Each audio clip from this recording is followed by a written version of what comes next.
সুপ্রিয় দর্শক, আসসালামু আলাইকুম। আপনাদের সবাইকে স্বাগত জানাচ্ছি এখনকার আলোচনায়। আপনাদের সঙ্গে আছি আমি সিরাজুল ইসলাম। দর্শক, ইরান, ইসরায়েল এবং আমেরিকার মধ্যে সম্প্রতি যে যুদ্ধ হয়ে গেল, সেই যুদ্ধে ইরান ইসরায়েলের উপর যে সমস্ত হামলা চালিয়েছে, তার ফলে একটা বড় ক্ষয়ক্ষতির ঘটনা ঘটেছে। সেই ক্ষয়ক্ষতির কথা ইসরায়েল গোপন রাখলেও চূড়ান্তভাবে এখন আর তা গোপন থাকেনি, প্রকাশ হয়ে গেছে। ইসরায়েলের চ্যানেল 12 জানিয়েছে, ইসরায়েলের যে হাইফা বন্দর নগরীতে তেল শোধনাগার আছে, সেই তেল শোধনাগারে ইরান যে হামলা চালিয়েছিল তাতে মারাত্মক রকমের ক্ষয়ক্ষতি হয়েছে এবং এই তেল শোধনাগার ঠিক করতে কয়েক বছর লেগে যাবে। তাহলে এখানে একদম পরিষ্কার হয়ে যাচ্ছে যে ইরানের হামলায় যে ভয়াবহ ক্ষয়ক্ষতির মুখে পড়েছে ইসরায়েল, তার অনেক কিছুই গোপন করেছে। কেন গোপন করলো এবং আসলে এই ক্ষয়ক্ষতির পরিমাণটা কি, বিশেষ করে হাইফা বন্দর নগরীতে যে তেল শোধনাগার, তাতে ক্ষয়ক্ষতির পরিমাণ কি ছিল, আমি এ সম্পর্কে মোটামুটি আজকে একটু বিস্তারিত তুলে ধরার চেষ্টা করব। এপাশে ইসলামী প্রজাতন্ত্র ইরানের সর্বোচ্চ নেতা শহীদ আয়াতুল্লাহ আলী খামেনির আজকে প্রথম নামাজে জানাজা অনুষ্ঠিত হলো। এই নামাজে জানাজায় দেশ বিদেশের লাখো মানুষ অংশ নিয়েছে। কত লাখ তার কোনো ঠিক ঠিকানা নেই। বলা হচ্ছে যে জানাজার নামাজ এবং দাফন অনুষ্ঠান, এছাড়া তার প্রতি শেষ বিদায় ও সম্মান জানানোর যে অনুষ্ঠান, এতে মোট 3 কোটি লোকের অংশগ্রহণ হবে সারা দেশ, ইরাক এবং সারা বিশ্ব থেকে। এ বিরাট বিশাল ব্যাপার। বিশ্বের প্রায় সব প্রান্ত থেকে মানুষ ছুটে আসলো ইরানের দিকে। ইরানের প্রেসিডেন্ট ডক্টর মাসুদ পেজেশকিয়ান বলেছেন যে ইরানের সর্বোচ্চ নেতার জীবন দিয়ে তিনি বৃহত্তর ঐক্য প্রতিষ্ঠা করে দিয়ে গেলেন। অর্থাৎ তার জীবনের বিনিময়ে বিরাট বড় রকমের একটা ঐক্য প্রতিষ্ঠিত হয়েছে।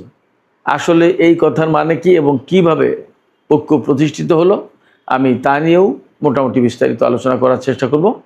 দর্শক, আপনারা সঙ্গেই থাকুন শেষ পর্যন্ত।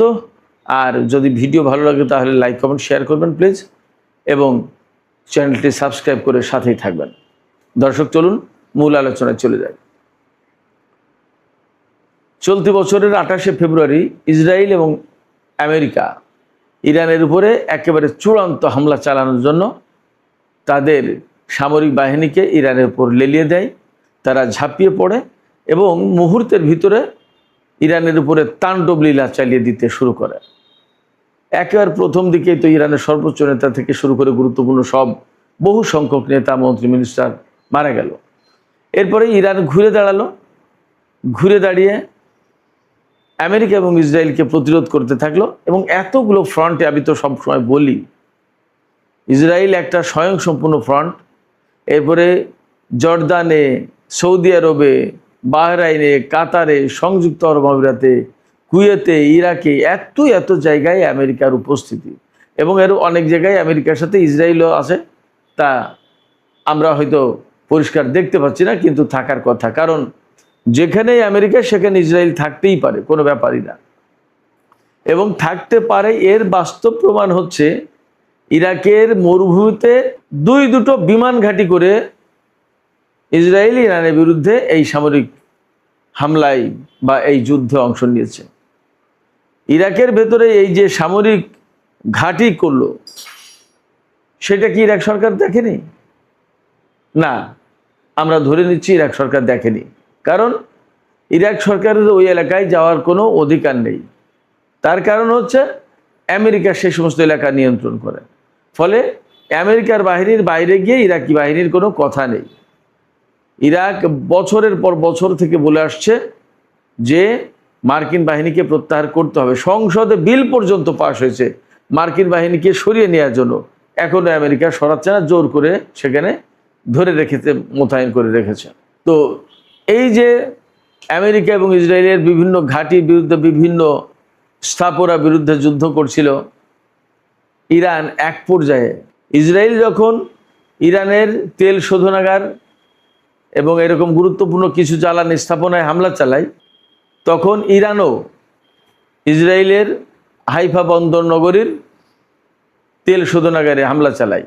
এই হামলার ফলে হাইফা বন্দর নগরীর গুরুত্বপূর্ণ একটি তেল শোধনাগার, যেটা বাজান কোম্পানি নিয়ন্ত্রণ করে বা পরিচালনা করে, এই কোম্পানির একটা তেল সংরক্ষণ ট্যাঙ্কারে ইরান হামলা চালিয়েছিল, যার প্রেক্ষাপটে ব্যাপক ক্ষয়ক্ষতি হয়েছে। প্রথম দিকে ইসরায়েল ক্ষয়ক্ষতির পরিমাণ খুব সামান্য বলেছিল। দখলদার সরকারের পক্ষ থেকে বলা হয়েছিল যে সামান্যই ক্ষতি হয়েছে, এটা ঠিক করে ফেলা যাবে এবং তেলের উৎপাদন কার্যক্রম বন্টন সমস্ত সব কিছু ঠিকঠাক আছে। কিন্তু পরে আস্তে আস্তে ধীরে ধীরে দেখা যায়, টাইমস অফ ইসরায়েল খবর দিয়েছে এবং চ্যানেল 12 তো খবর দিলই। এই দুটো মিডিয়া খবর দিচ্ছে যে এই বাজান কোম্পানি পরিচালিত তেল শোধনাগারে এত ক্ষয়ক্ষতি হয়েছে যে 2028 সাল পর্যন্ত লাগবে এটা ঠিক করতে। সেটা তো ঠিক নেই, ঠিক করতেও লাগবে 2028 সাল, তার মানে 2026, 27, 28, 2 থেকে 3 বছর লাগবে একটা তেল শোধনাগার ঠিক করতে। তার মানে তার আর আছে কি, একেবারেই তো শেষ বলা যায়। এই তেল শোধনাগার এত গুরুত্বপূর্ণ কেন? প্রতিদিন এই শোধনাগার থেকে 26,000 টন তেল পরিশোধন করা যায়, প্রক্রিয়াজাত করা যায় এবং বছরে এই তেল শোধনাগার থেকে 98 লাখ টন তেল প্রক্রিয়াকরণ করা হয়।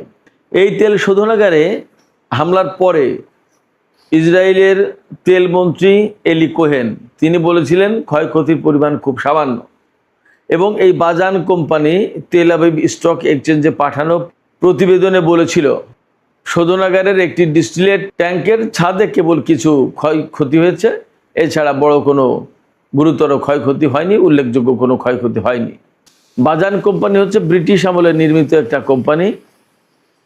তারা ইসরায়েল প্রতিষ্ঠার আগেই বা ইসরায়েল প্রতিষ্ঠার প্রথম দিকে সেখানে এই সমস্ত কোম্পানি পরিচালনা করত। ধীরে ধীরে যখন ইসরায়েল শক্তিশালী হয়ে উঠেছে